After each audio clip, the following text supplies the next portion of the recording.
बिस्मिल्लाहिर्रहमानिर्रहीम ते अस्सलाम वालेकुम। तुसीं वेख रहे हो पंजाब टीवी 94 ते मैं अफजल पट्टी।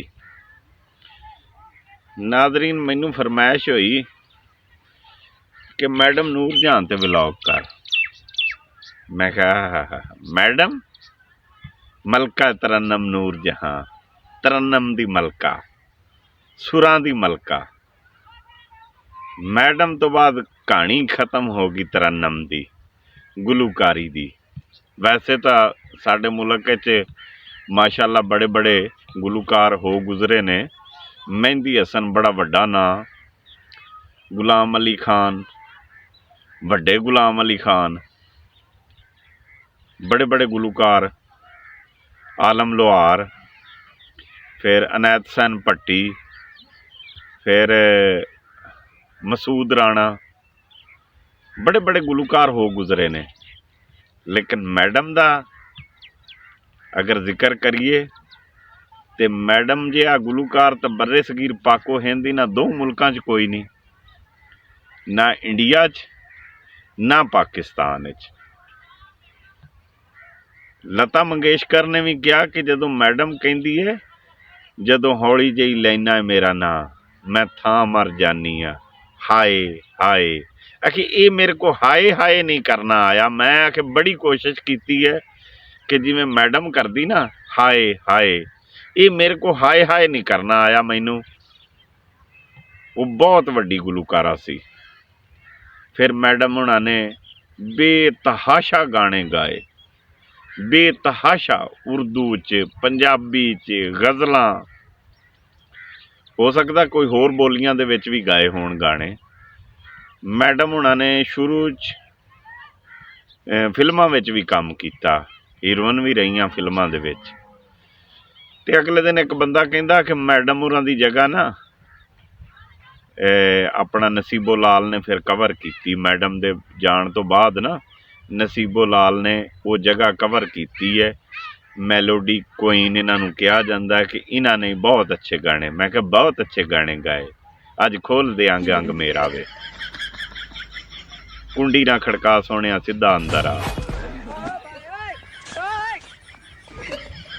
ये किड्डे चंगे गाने गाए ने, कैसे कैसे गाने गाए ने दूसरा नसीबो लाल ने। हुण तां मैनू वो तां बंदा ना फैमिली च बैठ के मैडम दे गाने सवेर तो लैके शाम तक चली जाण, फैमिली च बंदा सुनी जांदा है। उन्हां ने जिहड़े मुजरे दे गाने भी गाए ना मैडम नूर जहां ने, उन्हां दे विच भी कोई एडी मेरा मतलब है भी कोई वलगर नहीं लफज है गए। ते जेड़े अपना मोहतरमा नसीबो लाल ने गाने गाए ने, है क्या बात है। ये तो बंदा नसीबो लाल दे गाना तुसीं सुनना होवे ना ते बंदा दूर दराज इलाके चला जावे ते आसा पासा दूरबीन ला के वेखे भी कोई इत्थे नेड़े तेड़े है तो नहीं, ते फिर उत्थे चला के बंदा सुने गाना। क्या पोस्टमार्टम कर दी है मैडम गाने दूसरा नसीबो लाल गाने दा है। मैं कहा जी है तेरी वंड दे बेलिया, किथे मैडम नूर जहां ते किथे नसीबो लाल। ठीक है, मैं कहा इन्हें बेतहाशा गाने गाते थोड़े जे दिनां च, विदाउट संसर, इनू कोई संसर नहीं पिया, कोई छाननी नहीं लगी, जिद्दां दे मर्जी गाई आई। लेकिन इनू मैं कहा तू एडा जुलम तो ना कर कि मैडम नूर जहां नाल रलाता। मैडम ने तो नगमे गाए जदों साडी जंग लगी 65 दी 71 दी गवांढियां नाल। मैडम ने ऐसे ऐसे नगमे गाए, पुत्तर हटां ते नहीं विकदे। साडे जवान जेड़े जोश च आए, लई दित्ती कि हर शै दिल्ली तक, वो मैडम दा काम सी। ते नसीबो लाल ने किहड़ा इदां दा कोई जे इनू बंदा कवे नगमा गा नौजवानां वास्ते, ते इन्हें किहड़ा नगमा गा देना। इन्हें जे गाया भी ना ते इन्हें इहो जिहा गाना, चक लै बंदूक वे दुश्मन दे फूक वे, ऐदां दा गाना गाऊगी। चक लै बंदूक वे दुश्मन दे फूक वे। ते मैडम नाल ना इनू भाजी तुसीं रलाओ ਤੁਹਾਡੀ ਮਿਹਰਬਾਨੀ। ਮੈਂ ਇਹ ਤੁਹਾਡੇ ਨਾਲ ਨਾ ਕੋਈ ਲੱਖ ਡਾਲਰ ਇਖਤਲਾਫ ਕਰਨਾ, ਬਿਲੀਅਨ ਡਾਲਰ ਇਖਤਲਾਫ ਕਰਨਾ ਹੈ ਮੈਂ ਤੁਹਾਡੇ ਨਾਲ। ਜਿਹੜਾ ਤੁਸੀਂ ਕਿਹਾ ਨਾ ਕਿ ਵੀ ਮੈਡਮ ਦੀ ਜਗ੍ਹਾ ਭਾਈ ਨਸੀਬੋ ਲਾਲ ਨੇ ਕਵਰ ਕੀਤੀ, ਇਹ ਮੈਂ ਤੁਹਾਡੇ ਨਾਲ ਬਿਲਕੁਲ ਇਹ ਇਤਫਾਕ ਨਹੀਂ ਕਰਦਾ, ਬਲਕਿ ਬਹੁਤ ਜ਼ਿਆਦਾ ਆਸਟ੍ਰੇਲੀਆ ਤੋਂ ਲੈ ਕੇ ਅਮਰੀਕਾ ਤੱਕ ਇਖਤਲਾਫ ਕਰਨਾ, ਏਡਾ ਲੰਮਾ ਇਖਤਲਾਫ ਕਰਨਾ ਮੈਂ ਤੁਹਾਡੇ ਨਾਲ। ਮੈਡਮ ਸੀ, ਮੈਡਮ ਨੇ ਬਹੁਤ ਅੱਛੇ ਗਾਣੇ ਗਾਏ, ਬਹੁਤ ਅੱਛੀਆਂ ਗਜ਼ਲਾਂ ਗਾਈਆਂ।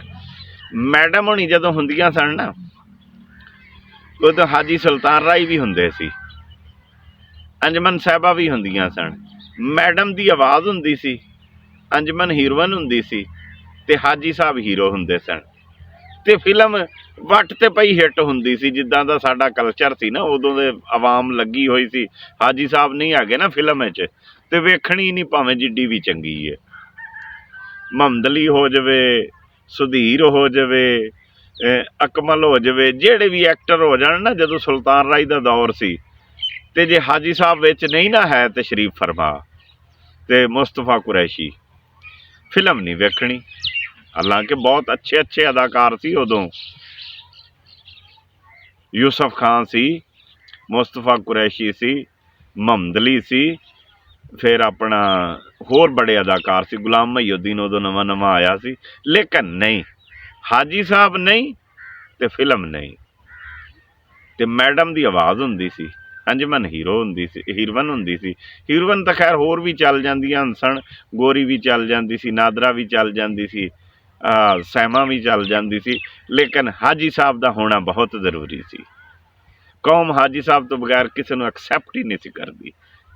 ਜਾਂ ਹਾਜੀ ਸਾਹਿਬ ਦੁਨੀਆ ਤੋਂ ਤਸ਼ਰੀਫ ਲੈ ਗਏ ਤੇ ਫਿਲਮ ਐਂ ਤਬਾਹ ਹੋਈ ਜਿਵੇਂ ਵਰਲਡ ਟ੍ਰੇਡ ਸੈਂਟਰ ਤਬਾਹ ਹੋਇਆ, ਝੱਟ ਪਟੱਕ ਦੇ ਵਿੱਚ ਵੀ ਜ਼ਮੀਨ ਬੋਝ ਹੋ ਗਈ।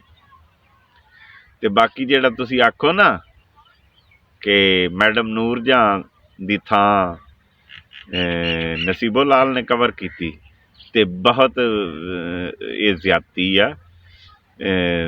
ਮੈਡਮ ਸੀ, ਨਸੀਬੋ ਲਾਲ ਨੇ ਤਾਂ ਫਿਰ ਘੜਾਚ ਪੜਾਕ ਧੜਕ ਵਾਲੇ ਗਾਣੇ ਗਾਏ ਨੇ। ਹੈਂ, ਮੈਂ ਤੇਰੇ ਘੜੇ ਦੀ ਮੱਛੀਆਂ, ਹੱਥ ਪਾ ਕੇ ਤੇ ਫੜ ਲੈ ਮੈਨੂੰ ਵੇ, ਜੋ ਵੀ ਹੈ। ਮੇਰੇ ਕੋਲ ਅਗਾਂਹ ਲਫ਼ਜ਼ ਅਗਾਂਹ ਪਿਛਾਂ ਹੋ ਜਾਣ ਤੇ ਇੱਕ ਤਾਂ ਜਿਹੜੇ ਨਾ ਮੁੰਡੇ ਮੇਰੀ ਗੱਲ ਤੋਂ ਹੱਸ ਪੈਂਦੇ ਨੇ। ਹੁਣ ਮੈਂ ਨਹੀਂ ਸੁਣੇ ਉਹਦੇ ਗਾਣੇ, ਐਵੇਂ ਕਿਸੇ ਟਰੈਕਟਰ ਤੇ ਬਹੁਤੇ ਚੱਲਦੇ ਨੇ ਨਸੀਬੋ ਲਾਲ ਦੇ ਗਾਣੇ। ਦੂਰ ਦਰਾਜ਼ ਕੋਈ ਟਰੈਕਟਰ ਹਲ ਵਾਹੁੰਦਾ ਹੋਵੇ ਨਾ, ਤੇ ਉਹ ਨਸੀਬੋ ਲਾਲ ਦੇ ਉਹਨੇ ਗਾਣੇ ਲਾਏ ਹੁੰਦੇ ਨੇ, ਤੇ ਉਹ ਆਵਾਜ਼ ਆ ਰਹੀ ਹੁੰਦੀ ਤੇ ਫਿਰ ਕੰਨਾਂ ਤੇ ਪੈ ਹੀ ਜਾਂਦੀ। ਹੁਣ ਬੰਦਾ ਕੰਨਾਂ 'ਚ ਰੂੰ ਤਾਂ ਨਹੀਂ ਦੇ ਸਕਦਾ ਨਾ, ਉਹ ਫਿਰ ਬੰਦਾ ਸੁਣ ਸਾਣ ਹੀ ਲੈਂਦਾ। ਤੇ ਇੱਦਾਂ ਦੇ ਹੀ ਹੁੰਦੇ ਆ ਬਹੁਤੇ ਗਾਣੇ। ਆਹੋ, ਮੈਡਮ ਸੀ, ਮੈਡਮ ਨੂਰਜਹਾਂ ਤੇ ਅਸੀਂ ਕਿਸੇ ਦਿਨ ਸਪੈਸ਼ਲ ਵਲੋਗ ਕਰਾਂਗੇ ਤੇ ਮੈਡਮ ਨੂਰਜਹਾਂ ਦਾ ਪੂਰੀ ਬਾਇਓ ਅਸੀਂ ਦੱਸਾਂਗੇ। ਮੈਡਮ ਨੂਰਜਹਾਂ ਕਿੱਥੇ ਪੈਦਾ ਹੋਈ ਤੇ ਕਦੋਂ ਉਹਨੇ ਗੁਲੂਕਾਰੀ ਸ਼ੁਰੂ ਕੀਤੀ, ਕਿੰਨਾ ਅਰਸਾ ਉਹਨੇ ਫਿਲਮਾਂ 'ਚ ਕੰਮ ਕੀਤਾ ਉਹਨਾਂ ਨੇ, ਤੇ ਫਿਰ ਕਿੰਨਾ ਅਰਸਾ ਉਹਨਾਂ ਨੇ ਗੁਲੂਕਾਰੀ ਕੀਤੀ, ਤੇ ਫਿਰ ਇਸ ਦੁਨੀਆ ਫਾਨੀ ਤੋਂ ਕਦੋਂ ਕੂਚ ਕਰਕੇ ਗਏ। ਮੈਡਮ ਇੱਕ ਬਹੁਤ ਵੱਡਾ ਨਾਂ ਸੀ। ਇੰਡੀਆ ਵਾਲੇ ਮੈਡਮ ਨੂੰ ਉਸਤਾਦ ਮੰਨਦੇ ਸਨ ਕਿ ਮੈਡਮ ਜੈਸਾ ਗੁਲੂਕਾਰ ਸਦੀਆਂ ਬਾਅਦ ਪੈਦਾ ਹੁੰਦਾ, ਬਲਕਿ ਪੈਦਾ ਹੀ ਨਹੀਂ ਹੁੰਦਾ। ਲਤਾ ਕਿੱਡਾ ਵੱਡਾ ਨਾਂ ਹੈ। ਲਤਾ ਨੇ ਕਿਹਾ ਦੀਦੀ ਨੂਰਜਹਾਂ, ਉਹਦੇ ਤਰ੍ਹਾਂ ਮੈਂ ਨਹੀਂ ਗਾ ਸਕਦੀ। ਉਹ ਉਹਨਾਂ ਦੀ ਬਹੁਤ ਮਹਾਨ ਗੁਲੂਕਾਰਾ ਸੀ, ਉਹ ਵੀ ਇਸ ਦੁਨੀਆ ਫਾਨੀ ਤੋਂ ਕੂਚ ਕਰ ਗਈਆਂ ਨੇ।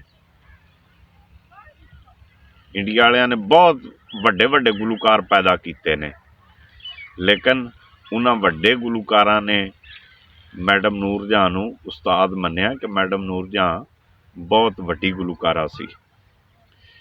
ਅੱਜ ਅਸੀਂ ਆਪਣਾ ਵਲੋਗ ਇਸ 'ਤੇ ਹੀ ਕਰਨਾ ਸੀ, ਮੈਡਮ ਨੂਰਜਹਾਂ ਤੇ ਬਾਕੀ ਆਪਣਾ ਖਿਆਲ ਰੱਖਿਆ ਜੇ, ਆਪਣੇ ਬੱਚਿਆਂ ਦਾ ਖਿਆਲ ਰੱਖਿਆ ਜੇ, ਤੇ ਚੈਨਲ ਨੂੰ ਸਬਸਕ੍ਰਾਈਬ, ਲਾਈਕ ਤੇ ਸ਼ੇਅਰ ਲਾਜ਼ਮੀ ਕਰਿਆ ਜੇ, ਤੇ ਰੱਬ ਰਾਖਾ।